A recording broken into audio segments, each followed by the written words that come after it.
Hey everyone, and welcome to the first ever episode of Family Facts. I'm Schiarelli, your host, and I've got a bunch of my friends here with me today. I've got parents in the back right here, Josh, Angie, and Paul, and I got kids in the front, Annie, Tanner, and Caleb. We're really excited to play this game with you. Here's how it works. If you've ever seen the Newlywed Game, that's essentially how it goes. What's going to happen is I'm going to ask them a question, and our kids are going to answer it about themselves. Our parents, however, are going to answer it about their kids. And then when I count to 3, they're going to reveal their answers. And if they match, yay, they know family facts about one another. If they don't, well, maybe you need to work on some stuff. I don't know. We'll figure that out later, though. We're really excited for Family Facts. Are you guys ready to play today? So ready. So ready. I'm going to get on my questions. We're going to start with an easy one, which I think is an easy one anyway. All right, here we go. What is your favorite junk food? Parents, answered about your kids. Turn around. There you go. There you go. Turn around. Kids, what's your favorite junk food? This should be good. I mean, this would be really hard for me because, I have a lot of favorite junk foods. Okay, we won't go there. But kids love junk food. That's just the truth. So y'all should have, I said it was easy. It might actually be hard for your parents. But I'm ready for this. Is everybody ready? Caleb is not ready. He changed his answer. I told you it was hard. Particularly for him. Are you looking, Paul? Don't look. He's writing. He's writing. Okay, all right. Well, don't look because he's writing. Okay. Well, if everybody's ready, we're going to flip on 3. 1, 2, 3. Reveal. Okay. Let's see what we got here. Josh wrote cheese balls, and Annie wrote pizza. So we're not really going to count that one. Good try. Angie wrote Skittles. Tanner wrote candy. Yeah, that's a win. Okay. All right, fine. Paul wrote Reese Cup, and Caleb wrote candy. That one doesn't count, though. No. What? That one doesn't count. All right. It's 1 for 1. We'll give 1 point to those. Y'all, you missed it. But it's okay. There's more chances. We're going to move on to question 2. All right? Here, I'm going to throw you a hard one, okay? What's your kid's most repeated sentence or phrase? What do they say the most? What do they say over and over and over again? Kids, they love to repeat themselves. Yeah, right. No bad words. We're in church, y'all, okay? We're in church. But what is your most repeated sentence or phrase? It could be a single word, too. But you got to think about this one because there's probably a lot as well. I'm excited to see these. I think I could guess Tanner's, to be honest. I mean, he might as well be my kid. We're that close. But anyway, all right, looks like we're pretty close. Here we go. Yeah, Tanner is taking a long time. All right, here we go. We're ready. 3, 2, 1, reveal. All right, we got an I don't know and a what's up. So Angie, you don't know what's up. Angie wrote bruh, and Tanner wrote smoking hot wife. He does say that a lot, okay? He has a wife, by the way, okay. And Paul wrote, oh my gosh, and Caleb wrote, what? So, all right, nobody gets points that time. I knew that one was going to be hard, but it was fun. All right, I'll throw you a little easier one. All right? What is your kid's favorite drink?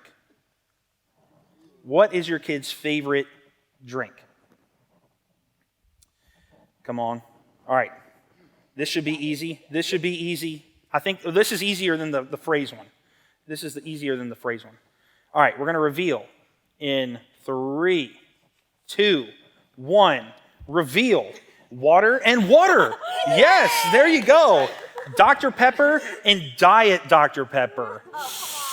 No, that doesn't count. They are different. They come in different cans. Lightning lemon and lemonade. Lemonade. There's some lemon in there. There's some diet in there. There's some diet in there. All right. Well, I'm give it to the water people. Yeah, the water got it. So that's a 3-way tie at 1, yes? All right, so here's the tiebreaker. This is our last question. Kids, you're going to answer this about your parents, okay? You're going to answer this about your parents. Parents, answer for yourself, all right? What is the most obnoxious thing your parent does? What's the most obnoxious thing your parent does? Remember, no bad words here, people. Parents, you got to write it for yourself. You got to write it for yourself. Caleb's like, there's too many. He's flabbergasted over there. He does not know where he could go with this. What is the most obnoxious thing about your parents? We're just fostering great relationships around here. We're just going to get all our dirt out on the platform today. It's going to be great. But, all right, let's got 5 seconds, all right? Here we go. Reveal on 3. 1, 2, 3. Reveal. Bad singing and too sarcastic. I can't tell when he's not. Okay, fair enough. Fair enough. Buy clothes for him he won't wear, like pants, and interrupt stories to ask questions, like a lot. And do your chores and nothing. Hey, that's fine. Oh, no! Oh, I just noticed. Oh, on that alone, Paul and Caleb are going to take the win today because that was so sweet. Congratulations, you guys. Hey, thank you all so much for watching the first ever episode of Family Facts. We'll see you next time. Now, I'm not saying that my mom and I would have won that game, but I'm pretty sure we would have competed for the top spot. You see, me, her, my 2 brothers, and my dad were a tight-knit group growing up. Here we are. I'm the youngest of 3, and a few years after my mom and biological father divorced, Andy, who's all the way on the end, came into our family. I was 4 when they started dating and almost 7 when they got married. I still had a relationship with my father until he passed away over 2 years ago, but it was a bit of an estranged one. I have about 1 billion cousins from all over the East Coast, and my family regularly welcomed many a teenager over to the house for extended periods of time, so my brothers and I could host our friends. Of course, it wasn't all great, though. My brothers and I, we didn't always get along. Our family didn't always see eye to eye. I wish to this day that my relationship with my father was better, and I have a lot of questions that can't be answered about all of that. And there are things I would change about how I handled some friendships, if I could, and things I would want to say to some friends who hurt me. But that's how it is for all of us, isn't it? I mean, let's face it. None of us were raised by wild animals. Every one of us has relationships. Whether you grew up with your parents or in an orphanage, you were raised by people. Whether you had trouble making friends or you didn't, there was always somebody you interacted with. Relationships are unavoidable. We all have them, and they're extremely important. Which is why today we start a new series called Relationship Goals, because we believe that we were never supposed to do life alone. From the very beginning, God knew that we would need one another. And whether you're married, have kids, or you're single, we all have relationships that God has something to say about. He designed our human connections, especially our families, to be fulfilling, meaningful, and essential to our lives and walks with Christ. So come with us. Be here every week as we explore the pages of the Bible for instruction and inspiration on how to get our relationships right. And with that in mind, let's start with parents and kiddos. Well, that's what I call mine anyway. I have the absolute pleasure of being a dad to this kiddo right here, Oakland. She's my beautiful introvert that's actually an extrovert as long as her people are around. She's 3 now, which totally blows my mind, and I can't remember a lot about my life before her. Anyone here who's a parent of a kid that was born more than a month ago, heck, more than a week ago, understands this. Our kids are born, and it becomes the pivot point for us. Life before kids becomes a faded memory, and from that moment on, we become mom, or in my case, dad. And that's where I am in my life right now. And that's part of the reason Brian asked me to speak on parenting today. Now that I am a parent, I'm very close to 3 critical areas of what I would call kiddom. Yes, that is not incorrect. It says kiddom. And what I mean by this word that I made up is, to put it simply, the world of kids. Just everything that encompasses kids. And the three critical areas I'm close to and referring to are as follows. The first is I have a kid, as we just talked about. The second is I was a kid recently, like really only over a decade ago, barely, would I fit into this category. And third, I've spent a lot of time with kids via student ministry here at the church. And because I have this proximity to kiddom, I've been able to learn, experience, and observe what great Jesus-centered parenting looks like for many years now. And all of these things are molding me into a better parent. My hope is that they will do the same for you. The truth is, there are only two people who have ever existed without earthly parents. God made Adam and Eve out of nothing. No biological procreation required. He just molded some dirt, breathed life into it, and bam, the first man and woman. But from then on, beginning with their firstborn Cain, all the way to you and me today, every human being has had a parent. So naturally, the Bible says a lot about parenting. And while I don't have time to cover all of it today, I want to spend our time on three critical truths about it. And we'll begin with the most important one. The foundation of great parenting is leading by example. The foundation of great parenting is leading by example. A few weeks ago, I was in my home office on my computer while Oakland was taking a nap, and my wife Megan was at the store. So, using the downtime that I don't get a lot of these days, with one eye on the monitor watching Oakland sleep and the house to myself, I decided to play some video games. For me, video games are great mind mushers, I call them. They let me turn my brain off and completely relax, which I'm finding I need more and more of these days. So I have my headphones on, casually playing away with a few of my friends when Oakland walks in the office. Squinting at me between her still sleepy eyes, she says to me, "What are you doing, Daddy?" in her sweet little voice. To which I replied, "I'm playing some video games, kiddo. Just wait right here. I'll be done in 5 minutes." "Okay," she said as she watched. As I went back to my game, I started talking to my friends again, getting back into that little rhythm. But after about a minute or so of that, Oakland looked right at me and said, "I'm going to say everything you say, Daddy." Her words didn't really register with me at the moment because I was kind of focused on the game, but true to her word, she followed through and repeated everything I was saying. "Hey guys, we got one on the left. Hey guys, we got one on the left. Yo, yo, yo, over here. Yo, yo, yo, over here." "Ah, dang it, I'm down." She was like, "Ah, dang it, I'm down." Just like me. She kept on mimicking my words, inflection and tone as much as she could until I was done.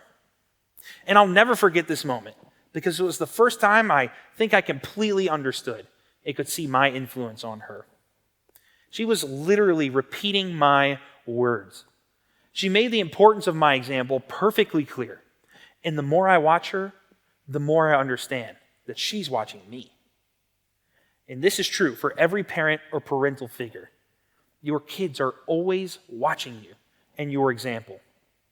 Whether it's as obvious and full of words as the story I just told, or subtle and wordless, your kids are looking to you for their cues on how to navigate their lives. In their early childhood years, research shows that you, as their parents, are almost the exclusive source from which they draw everything. Social cues, manners, how to respond in certain situations, which inflection and tone to use when talking to other kids and adults, and most importantly, their faith. This is why the Bible puts so much emphasis on teaching our kids well when it says in Deuteronomy, "Fix these words of mine in your hearts and minds. Tie them as symbols on your hands and bind them on your foreheads. Teach them to your children, talking about them when you sit at home and when you walk along the road, when you lie down and when you get up. Write them on the door frames of your houses and on your gates, so that your days and the days of your children may be many in the land the Lord swore to give your ancestors, as many as the days that the heavens are above the earth." Now, there's so much great information in this particular passage of Scripture, but contrary to popular belief, this passage wasn't really meant for you and me. These words were spoken by Moses to a specific group of people at a specific time in history thousands of years ago. Meaning we can take some things out of here and apply it, but we can't apply all of it one-to-one to our lives. However, many years later, Solomon would write these words to broaden the audience. Start children off the way they should go, and even when they are old, they will not turn from it. You see, this was written to anyone and everyone who would read it, no matter who they were. And as if that wasn't enough, the Apostle Paul would double down on this sentiment many years later in his letter to the Ephesians, when he writes this: Fathers or parents, do not provoke your children to anger by the way you treat them. Rather, bring them up with the discipline and instruction that comes from the Lord. Teaching our children the way they should go and bringing them up with the discipline and instruction that comes from the Lord is most effectively done when we lead by example. It's part of what God did for us when he sent Jesus. See, Jesus came to save us from our sins, yes, but he also came to lead by example, showing us what a life pursuing God and his purpose for us looks like. We're to do the same for our children. Here's one way this is played out in my house. Now, this will sound a bit foolish and futile at first, but hear me out. Hear me out. Whenever Oakland acts up and throws one of her signature tantrums over, I don't know, the fact she can't eat a popsicle after we've just gone out for ice cream. It's happened. It would be so easy for me to get bent out of shape and angry when she refuses to listen to me say no for 30 straight minutes. And I'd be lying if I said I never did get frustrated. Most of the time, though, I try to call back to one of my favorite verses in the entire Bible that says, "Understand this, my dear brothers and sisters. You must all be quick to listen, slow to speak, and slow to get angry." So instead of getting frustrated, I listen. I entertain her attempt to convince me that the popsicle is a good idea. I'm quick to listen and slow to speak. And of course, she's never actually going to get the popsicle, but I'm not listening thinking she might convince me. Instead, I'm modeling what it looks like to listen. I'm showing her by my example that we ought to be quick to listen, regardless of how silly a conversation is. And I'll say that there are times where no just needs to mean no for our kids. So I can't do this in every scenario, and you shouldn't either. Our kids need to also understand that sometimes Dad, Mom said it, and that's just what it means. But I think we're all pretty good at teaching our kids that. And this idea, being quick to listen, is one that I struggle with a lot. So I want to instill this in her so she doesn't struggle the same way I do. And that's the part that feels futile, right? I mean, she's 3. She doesn't understand all of that nuance. She doesn't understand what I'm doing. She doesn't get it. I know that. But the reason I'm doing it now is this. One day, it'll click. One day, she'll understand it. And I'll be the first to admit, I have no clue when that day's going to be. But when it comes, I want her to be able to look back at every moment she's had and say, yeah, my parents have always done that. My parents have always made it a point to let me speak and listen to me. It must be important for me to treat others that same way, too. And in that way, I try my best to model everything Jesus is teaching me in my home.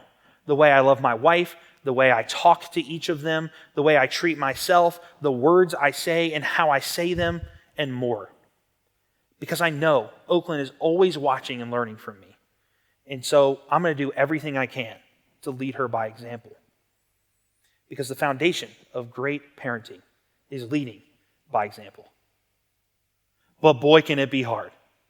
Always being on your A game, living as the perfect example of what it looks like to follow Jesus in everything you do is something that none of us achieve all the time, ever.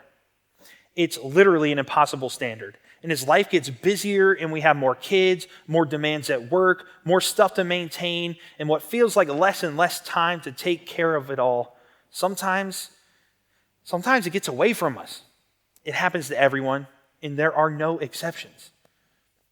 Which is why the second thing I want to talk about today, and that's critical to great parenting, is it takes all of us. You've maybe heard the cliche, it takes a village.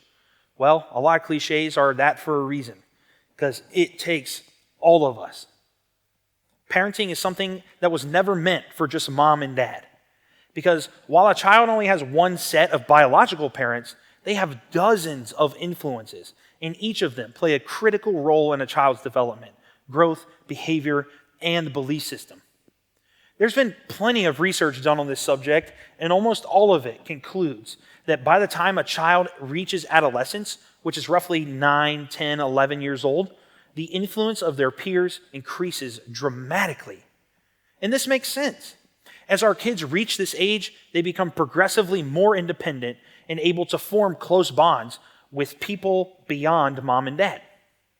So using the tools that we modeled for them in their early childhood, both good and bad, they start finding friends and other adults who will begin adding their own influence. And whether we like it or not, people from all walks of life will have a direct influence on our children that will last a lifetime. And for some of us, this makes us a little nervous, doesn't it?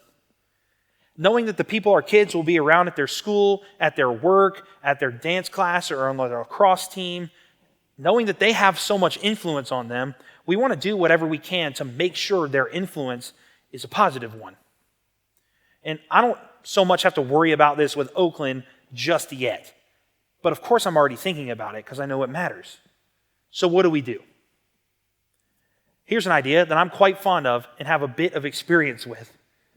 Bring your kids to church. Bring your kids to church.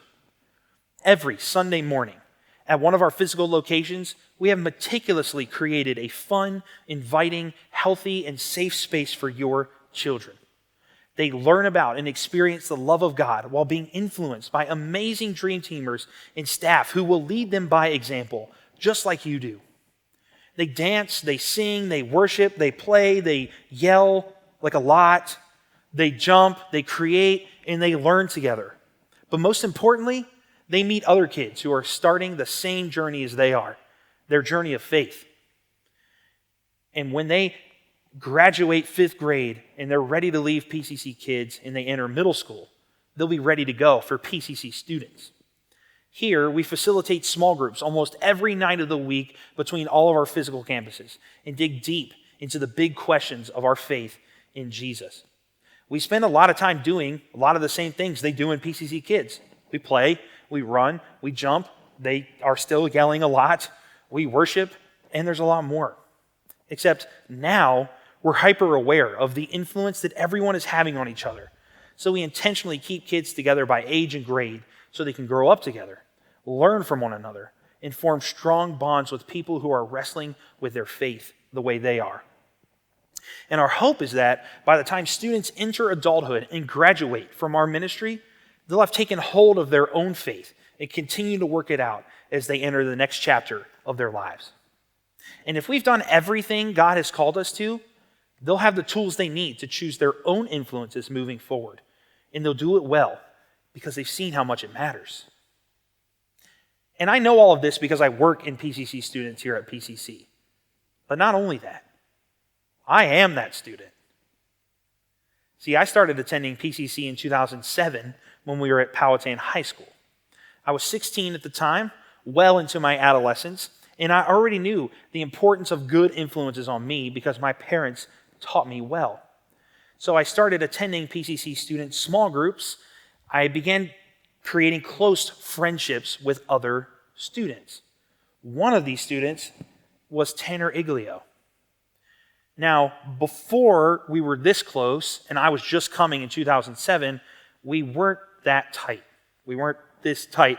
Being 3 years apart in age meant that I, as one of the elite high schoolers, would have been hanging around with a middle schooler, which was completely and utterly unacceptable. I had a reputation to uphold, not going to do it.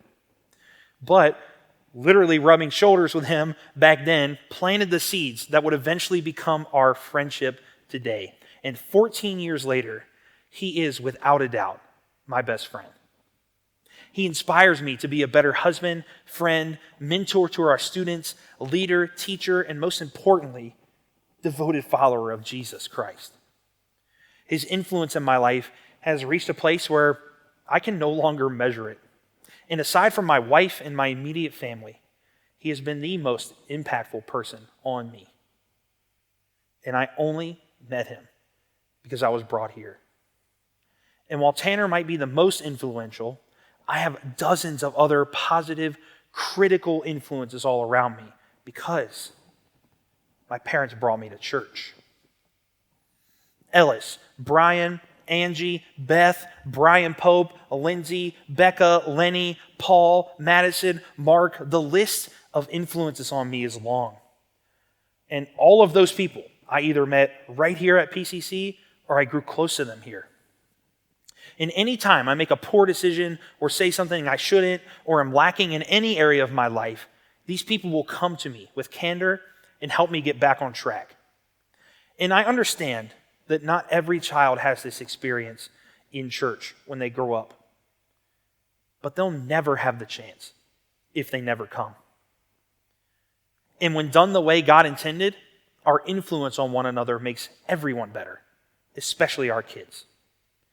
As Proverbs famously says, as iron sharpens iron, so one person sharpens another. And this is what we should all want for our kids. An environment where they can be sharpened by adults and by one another in a way that leads them to authentic faith in Jesus. Parents simply can't give them that on their own. It takes all of us. And the hope of every parent is that one day, because we led by example well and we helped our kids find high quality influences, they'll grow into adults who make good decisions, are contributing citizens, selfless and helpful members of society, all of which are the natural fruit that comes from a devotion to Jesus. But no matter how hard we try, this doesn't always happen, does it? For some of us, it seems like every foundational value or important lesson we tried to teach our children as they were growing up didn't stick. And as they become adults, they begin making unhealthy choices and decisions that have a negative impact on themselves and those around them.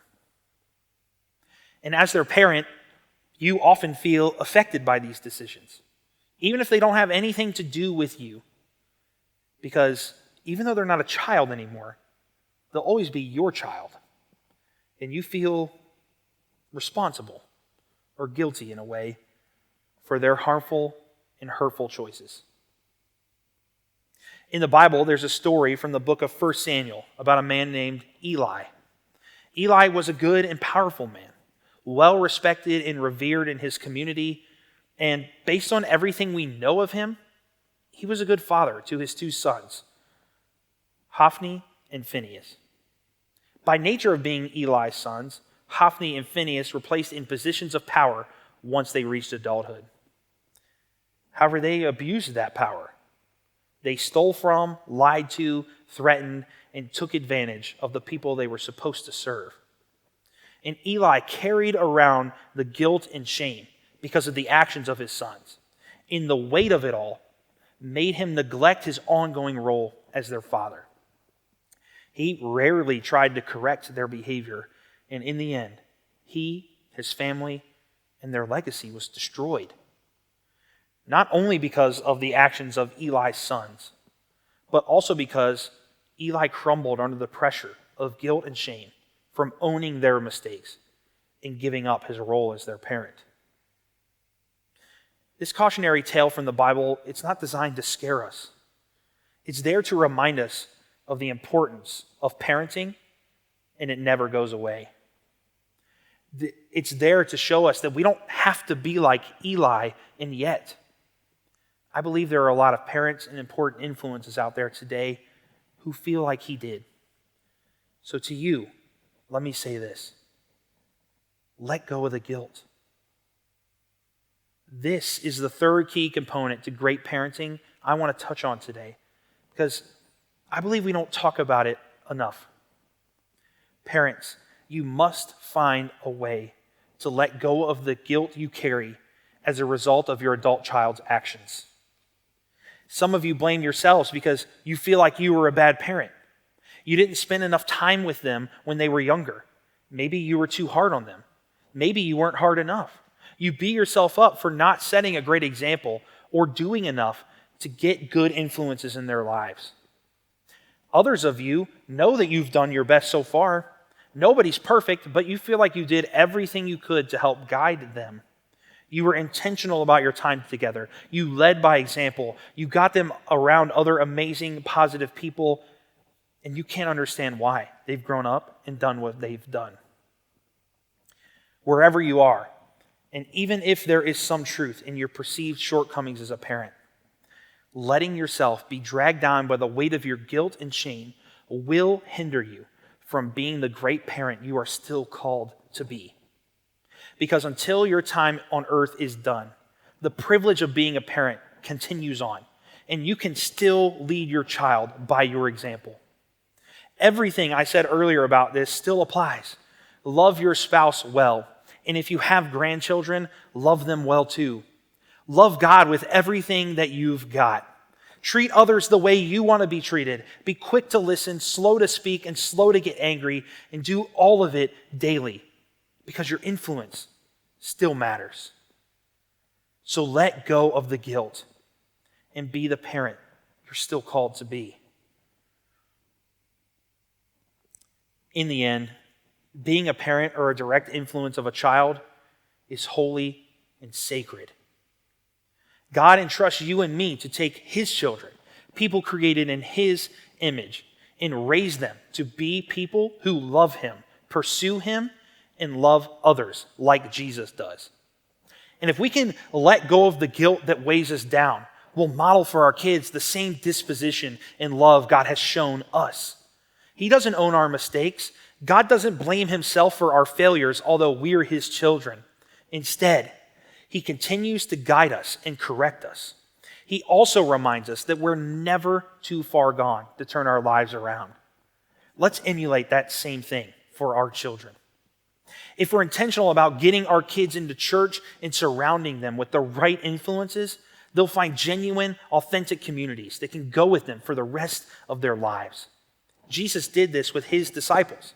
He grouped them together, knowing they would spur one another on and sharpen each other like iron. And He told them to keep growing the circle. We can help our kids find that too. And if we commit to lead by example, we'll give our kids a roadmap to how to navigate a world that is so very easy to get lost in, as Jesus did for us. It wasn't enough for Jesus to simply tell us how to live a life that honors God. He lived it. We must do the same for our children too. So parents, parental figures, teachers, and mentors, let's do it. Let's love our children how God taught us to. And someday, as they go out and change the world, may we watch as they love their children the same way. You don't have to do this alone. We have small groups where you can find support and encouragement and learn more about relationships. We even have specific groups designed to strengthen your parenting skills. You can sign up for one of those right now. There are lots of opportunities to join or even lead a small group as we get ready to launch our fall study emphasis.